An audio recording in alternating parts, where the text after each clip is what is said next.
بسم اللہ الرحمن الرحیم فلما جن علیہ اللیل راء کوكبا قال ھذا ربی فلما افل قال اللہ احب الآفلین۔ ترجمہ: پھر جب رات کی تاریکی ان پر چھا گئی تو انہوں نے ایک ستارہ دیکھا، آپ نے کہا کہ یہ میرا رب ہے۔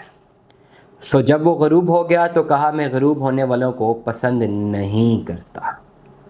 پھر جب چاند کو دیکھا چمکتا ہوا تو کہا میرا رب تو یہ ہے۔ سو جب وہ بھی غروب ہو گیا آپ نے کہا کہ اگر مجھ کو میرا رب ہدایت نہ کرتا رہے تو میں گمراہوں میں ہو جاؤں۔ پھر جب آفتاب کو دیکھا چمکتا ہوا تو کہا یہ میرا رب ہے، یہ سب میں بڑا ہے۔ تو جب وہ غروب ہو گیا تو آپ نے کہا اے میری قوم، بے شک میں تمہارے شرک سے بیزار ہوں۔ میں اپنا رخ اس کی طرف کرتا ہوں جس نے آسمانوں کو اور زمین کو پیدا کیا۔ میں تو خالص مسلمان ہوں اور میں مشرکوں میں سے نہیں ہوں۔ ابراہیم کی قوم ان سے بحث کرنے لگی، انہوں نے کہا کیا تم اللہ کے بارے میں مجھ سے بحث کرتے ہو جس نے مجھے سیدھا راستہ بتایا؟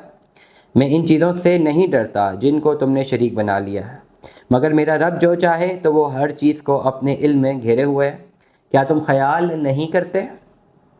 اور میں ان چیزوں سے کیسے ڈروں جن کو تم نے شریک بنایا ہے، جبکہ تم مجھ سے نہیں ڈرتے کہ تم نے اللہ کے ساتھ ایسی چیزوں کو شریک بنایا ہے جن پر اللہ نے کوئی دلیل نہیں نازل کی۔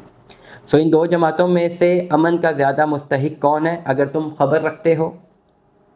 جو مومنین اپنے ایمان کو شرک میں مخلوط نہیں کرتے ان ہی کے لیے امن ہے اور وہی راہ پر چل رہے ہیں۔ اور یہ ہماری حجت تھی، وہ ہم نے ابراہیم کو دی تھی ان کی قوم کے مقابلے میں، اور ہم مرتبوں میں بڑھا دیتے ہیں جسے ہم چاہتے ہیں۔